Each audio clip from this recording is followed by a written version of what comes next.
¿Estamos asistiendo al colapso del capitalismo? Sigue el reporte financiero más polémico que encontrarás en la red. Economía, geopolítica y mercados financieros sin censura. Te contamos lo que no te contarán en televisión. Bienvenido. Esto es Brújula de Mercados, con Gonzalo Cañete. Recuerda que el presente reporte no constituye asesoramiento de ningún tipo, sino una simple opinión personal del autor. Los mercados financieros implican alto riesgo.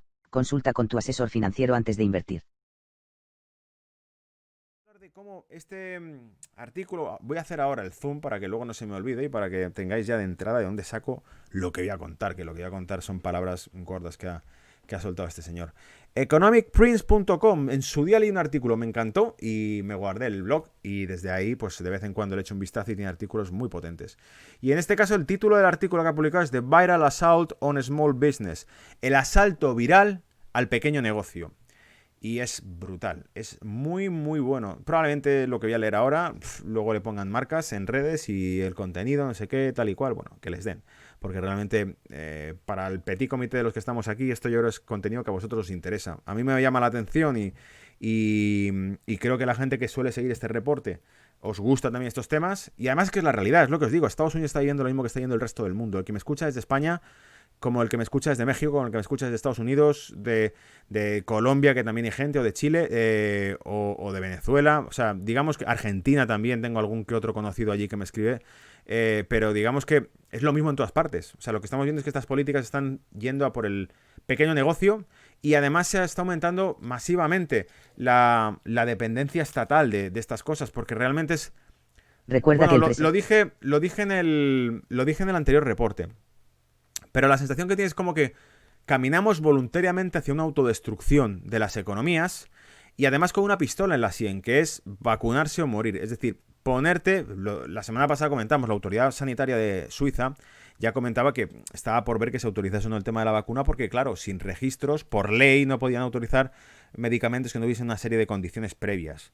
Y además la amnistía que se ha concedido judicial, ese tipo de cosas. Entonces, es como que te están llevando hacia el precipicio de decir... Hay que cerrar voluntariamente la economía. Oye, las cosas funcionan, la gente está ahí, hay negocio, hay demanda de trabajo, hay demanda de producto y de servicio de momento. Porque la gente de momento no es pobre, no es de momento tan pobre como lo va a ser si esto continúa. Entonces no es pobre, podría recuperarse todo rápido si reaccionásemos a tiempo, pero es como que nos están forzando poco a poco voluntariamente a un colapso. Es como si por medio de hacer la historia estuviésemos viendo cómo nosotros voluntariamente vamos a cerrarlo todo, destruirlo todo y encerrarnos, ¿no? ¿Y por qué? Porque según avanza este problema y esta crisis, estamos viendo que realmente esta crisis tiene muchos flecos que se están dejando. Hablábamos de la inmunidad de grupo, que cada vez es más mencionada por muchos médicos. No solamente en España, sino en fuera de España. Aquí en Reino Unido, lo he citado más de una vez, Dr. Campbell, que os he dado además su blog, no es precisamente un tipo que cuestione absolutamente para nada los medios oficiales, utiliza constantemente reportes publicados de estudios por pares y publicados por revistas científicas y por hospitales, de España también incluido, y es un médico británico, y se curra muchísimo los informes médicos que se van publicando, los comenta a todos, los repasa a todos, con pelos y señales, es un crack. Y el mismo tipo decía lo mismo, que es experimental todo lo que se está haciendo y que nunca se ha visto nada como esto y que también es un negocio. Evidentemente el tipo al final te dice, creo que no se está vendiendo a precio de coste. Se está vendiendo no al precio de producción, se está vendiendo a precio de mercado. Se está haciendo negocio con esta vacuna, sí señor, ¿vale? O el doctor de Benito en España, por ejemplo, que también recomiendo que lo escuchéis porque me parece un auténtico crack. A nivel humano, porque el tipo lo que está diciendo... El doctor de Benito que ha sido un mensaje humano, no solamente como doctor, que es un auténtico animal, es un monstruo.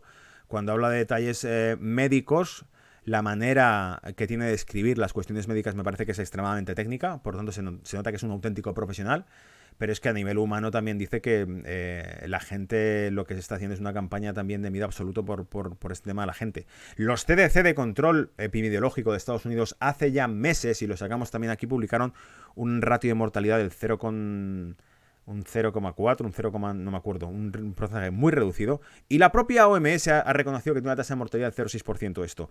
Y el propio John Hopkins, en una revisión, ha comentado, esto es un precalentamiento que te hago para el artículo, pero en la propia Universidad de John Hopkins, el artículo que publicamos hace 2 semanas, decían que no les encajaban los datos con la causa de muerte. Tipo, lo que nosotros esperábamos ver aquí basado en el mensaje mediático no se refleja ahora que han pasado los meses, en los registros de mortalidad de los hospitales que recopila el CDC. No se refleja, no cumple con la premisa. Entonces, ¿qué creemos? ¿La consigna repetida por los medios o los datos publicados por los centros epidemiológicos? Porque uno de los dos es mentira y los números no pueden ser mentira, a menos que los hayan manipulado abiertamente. ¿Y para qué los manipularían entonces? Bueno, venga, ahora sí me voy a meter a leerlos porque si no me enrollo con esto, que es un no parar. El tema este es para indignarse y estar dando horas de él. Este año, el miedo a una pandemia mortal provocó que la clase dominante difundiera órdenes autoritarias de cierre.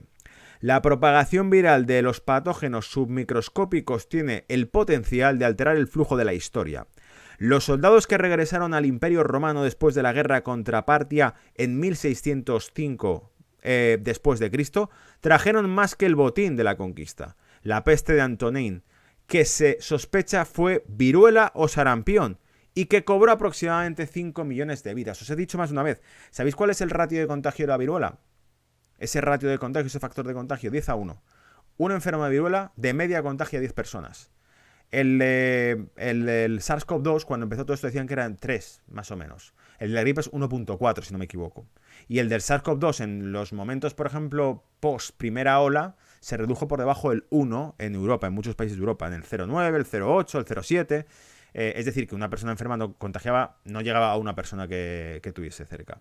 No, entonces, esto no es la viruela, ni de coña. Bueno, pues aquí dice, 5 millones de vidas con el contagio de la viruela que trajeron los soldados romanos. La epidemia tuvo consecuencias devastadoras en todo el Imperio Romano. Quizás adelantó la desaparición de la Pax Romana. Es decir, que aquí ya asociamos el hecho de que sí hubo epidemias que sí provocaron el colapso de auténticos imperios. Y no hay que irse al Imperio Romano, que al fin y al cabo es la base de la civilización occidental, no como ha dicho la política esta en España, que empezaba con el nacimiento de Cristo y demás, y dices, madre mía, entonces todos los filósofos, la cultura griega, romana, etcétera, ¿dónde queda? En fin, también habla, por supuesto, de los imperios de América Latina. Aproximadamente 1350 años después, las fuerzas españolas, dirigidas por Hernán Cortés, entregaron el regalo de la viruela cuando conquistaron la capital azteca de Tenochtitlán. Aproximadamente una década después, los conquistadores españoles propagaron la plaga a los incas. De nuevo igual, no era un imperio que se pierda por la sangre y la lucha, sino que también se perdía por la enfermedad. Y no solo eso, en este caso, lo he repetido 1000 veces, la leyenda negra española hace que hablemos de España como si fuésemos, por decirlo así, los culpables que esquilmaron América Latina, etcétera. Que sí, desde luego se llevó todo el oro de América Latina que se cogía, se llevó a Europa, a las arcas de los banqueros de Europa, porque pasaba por España para pagar a los banqueros de Europa. No hay que olvidarlo. Casi todo banqueros genoveses, en aquel momento eran los que manejaban la financiación de Europa. Pero, por cierto, la primera oleada de inflación que se produjo en Europa, estudiada por la Universidad de Salamanca, la inflación como tal es de origen español. La primera oleada de inflación que tuvo el mundo occidental fue producida por los españoles. Pero no hay que olvidar que, a diferencia, por ejemplo, de otros pueblos europeos que fueron a América, los españoles que iban a América se quedaban en América, es decir, se mezclaban en América. Llevaron no solamente ese ansia de conquista y de explotar el oro y buscar el sueño, sino que además se quedaron en América, se enamoraron de América y echaron sus raíces en América. Tú cuando vas a América Latina hay miles y miles y miles de personas, millones de personas que tienen raíces españolas. Y cuando tú vas al norte de Estados Unidos no te encuentras a miles y miles y millones de estadounidenses que tengan raíces, por decirlo así, indígenas, mezcladas con raíces irlandesas, británicas, sino que son descendientes británicos o descendientes irlandeses. No son descendientes de mexicanos, descendientes de cualquier zona andina que no tengan sangre española, sino que se mezcló allí la sangre española. Por lo tanto, esa leyenda negra se va yendo. Y lo digo todo esto porque una de las cosas que comentaban, por ejemplo, fue que en las conquistas que hicieron del norte de América, cuando pasaron a manos de británicos y de irlandeses y de franceses, fue dar, por ejemplo, mantas a la población nativa de esas zonas, mantas infectadas a red con... Buscadlo esto, en su momento lo leí, la historia de que se les dieron mantas infectadas con viruela, precisamente para producir la muerte de todos ellos por enfermedad. O sea, no se mezclaban con ellos, los españoles sí. Trajeron su idioma, su dios, porque al fin y al cabo América Latina es católica, y claro, y habla el castellano. O sea, mezclaron toda su cultura y su dios con ese pueblo, mientras que en el norte no, en el norte esto es lo que hay, y no quedan nativos americanos allí para contarlo, excepto pequeñas reservas por ahí en guetos, ¿no?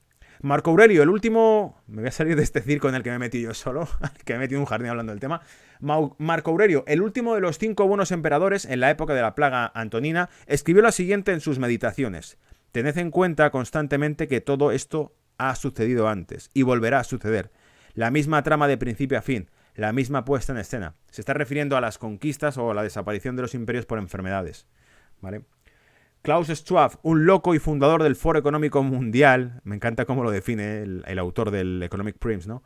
Klaus Schwab, un loco y fundador del Foro Económico Mundial, que son los del Great Reset, es un hombre de gobierno totalitario basado en las ciencias sociales. Los individuos que piensan por sí mismos y pagan su propia vida no son parte de su plan maestro. Prefiere un público dócil, que subsiste un escalón por encima de la pobreza y que depende totalmente del Estado global.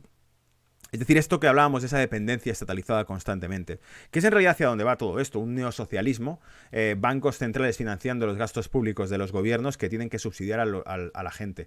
Porque si no sería más peligroso, sería un mundo libre en el que la gente realmente toma iniciativas y utiliza la tecnología para interconectarse y crear iniciativas. Pero este mundo al que estamos yendo es... Sí, todo eso está ahí, pero esa tecnología va a ser para controlaros a vosotros y para que pagáis impuestos y no podéis escapar de esto. Porque si no, llegaría un momento en que las estructuras gobernantes, que son las que han dominado las poblaciones hasta ahora, dejarían de tener una función. Es decir, si nosotros podemos interrelacionarnos todos nosotros y podemos tomar decisiones colectivamente gracias a la tecnología, por multitud de medios, y identificarnos y compartir información, conocimiento y opinión entre todos los pueblos que están conectados tecnológicamente hablando, los gobiernos ya no pintarían nada. Sería, ¿qué función tiene esta gente? No, estamos aquí para deciros qué hay que hacer. No, la gente ya se ha dado cuenta de lo que tiene que hacer y cómo prospera. Y hacia eso se dirige casi siempre la dinámica humana, hacia lo positivo, hacia lo que le permite vivir mejor a la mayoría. Pero cuando esto ocurre y los gobiernos empiezan a ser irrelevantes, y lo son cada día más, y si no te has dado cuenta hasta ahora, reflexiona, cada día son más irrelevantes, cada día nos tienen que vender más la idea de que hace falta un gobierno mundial, porque tu gobierno local cada vez pinta menos en todo esto, ¿vale? Y cada vez la gente tiene menor necesidad de votar a nadie. Es como, la democracia en ese sentido ha implosionado. Ya es como, a mí qué más me da quien esté en el gobierno, a mí que me dejen hacer mi trabajo, que me dejen relacionarme con mi gente y que me dejen prosperar. Pero el Estado tiene que autojustificar y seguir cobrando impuestos. Por eso el cambio climático, el terrorismo global, cualquier tipo de excusa que les permita recordarte que les necesitas. ¿Vale? Schwab y su coautor admiten que el COVID-19 es, comillas, una de las pandemias menos mortales de los últimos 2000 años. Sin embargo, la clase dominante ha actuado como si esto fuera la nueva viruela. ¿Vale? Repito, en su nuevo libro COVID-19 The Great Reset, Schwab, que lo decimos, el fundador del Foro Económico Mundial, y coautor, admite que COVID-19 es una de las pandemias menos mortales de los últimos 2000 años, y sin embargo la clase dominante ha actuado como si esto fuera la nueva viruela. Y dice, el asalto viral a las pequeñas empresas. El COVID-19 ha producido la cobertura perfecta para que los discípulos de Schwab asalten una de las restantes expresiones de libertad e independencia de los Estados Unidos, las pequeñas empresas. Con los bloqueos, los políticos pueden elegir qué empresas sobreviven y cuáles no. Ellos deciden quién es esencial y quién no. En general, las corporaciones que tienen interesantes aliados con los políticos se consideran esenciales. Las pequeñas empresas no lo son. Walmart abre y vive. Muere la barbería de Dick. Muere la barbería de José. ¿Vale? La panadería de María es la que muere. McDonald's sobrevive. El pequeño comerciante se suicida. Además, la legislación, con la supuesta intención de detener la propagación del coronavirus, ha devastado a las pequeñas empresas. Aproximadamente 100.000 pequeñas empresas han cerrado de forma permanente en Estados Unidos. Al menos, al mismo tiempo, las grandes corporaciones están obteniendo beneficios récord, porque siguen abriendo las grandes superficies, pero no dejan que abra el pequeño comercio. Una de las leyes más tiránicas que está actuando contra el asalto viral de las pequeñas empresas es algo que se llama cálidamente, Ley de Respuesta al Coronavirus de Familias Primero, que sería la Family First Care Coronavirus Response Policy, ¿vale? Me lo estoy inventando según las siglas, FFCRA en inglés. El abogado Asham Staub explica, comillas, la FFCRA aprobada en marzo de este año, requiere que las empresas proporcionen 2 semanas de licencia para enfermedad pagada para los empleados en cuarentena o empleados que experimenten síntomas relacionados con el COVID-19. 2 semanas pagadas, ¿eh? También requiere que 2 semanas de licencia por enfermedad pagada a 2/3 de la tarifa regular de pago para los empleados que necesiten cuidar a personas en cuarentena, como parientes o cónyuges ancianos. Además, los empleadores también deben proporcionar 10 semanas de licencia prolongada, también a 2/3 de tarifa regular de pago, para los empleados que cuidan a sus hijos debido al cierre de escuelas. La FFCRA solo se aplica a empleados con menos de 500 empleados. A empleadores, perdón, con menos de 500 empleados. Es decir, solamente se aplica a las pequeñas empresas que tienen menos de 500 empleados. Y lo que básicamente creo que nos quiere dejar es que se apruebe una ley de protección social para afectados por el COVID, por supuesto que sí, ¿no? Pero recae mucho del peso en la gestión de las pequeñas empresas sobre este tipo de ayuda. Evidentemente, ¿quién va a financiar esto? Claro, aumenta el gasto de la empresa y aumenta la responsabilidad de la empresa. Aumentan las probabilidades de que la empresa diga, mira, con el panorama que se tiene encima, ciérralo y punto. Por lo tanto, la FFCRA ha impuesto obligaciones financieras a las pequeñas empresas y exime a las grandes empresas de ellas. Las pequeñas empresas se ven obligadas a pagar el costo de cumplir con la FFCRA, mientras que las grandes empresas no. ¿Por qué? Porque dicen, bueno, una multinacional que tiene miles y miles de empleados, no le vamos a tocar los huevos con esto, no vamos a decirle tienes que pagar a cada uno, no sé cuánto, tal, porque claro, a lo mejor el impacto que le provocamos es que diga, pues me voy, o que cierro, o que tal, o que cual. No, nos tiene cogidos hablando claro por los huevos. Pero a una pequeña empresa va a hacer lo que se le diga y punto. O eso, o que cierre. La FFCRA claramente pone en desventaja a las pequeñas empresas y espera que las pequeñas empresas incurran en el costo de la FFCRA, mientras que sus ingresos caen en picado y sus ganancias de la competencia corporativa en una receta que la quiebra generalizada de las pequeñas empresas. Esto está traducido fatal, pero básicamente yo lo que entiendo que está diciendo aquí es: une a la FFCRA ley que se aplica su presión sobre la presión que ejerce sobre las pequeñas empresas, a eso únele que las grandes empresas no están sujetas a esa regulación, pero que además pueden abrir su negocio libremente con horarios que el resto no puede. Entonces dices, jaque mate, ¿vale? Te la han colado por los dos lados. Y por cada pequeña empresa que es aplastada por un gobierno autocrático, repito que no son mis palabras, sino el economicprince.com, yo no soy tan valiente, ahora eso sí, me parece que es de valentía lo que dice.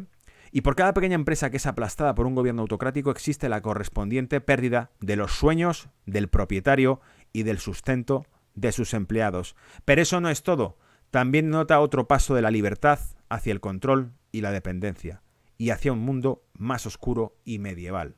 Magnífico el artículo, con un cierre poético y con un mensaje claro, ¿no?, de cómo las pymes están hartas, hasta muy cansadas de lo que está pasando, ¿vale? Y en España, por ejemplo, sube la cuota de autónomos. Bien, recojamos todo esto ya. Hemos dicho lo que queríamos decir. Tema de China, tema de el Economic Print sobre lo que está pasando con el COVID y las pequeñas empresas sufriendo. Que las pequeñas empresas somos todos realmente, o sea, me refiero, es la gente realmente la que está detrás de esto. Son los negocios locales de gente que has conocido, de tus vecinos, los que están en riesgo.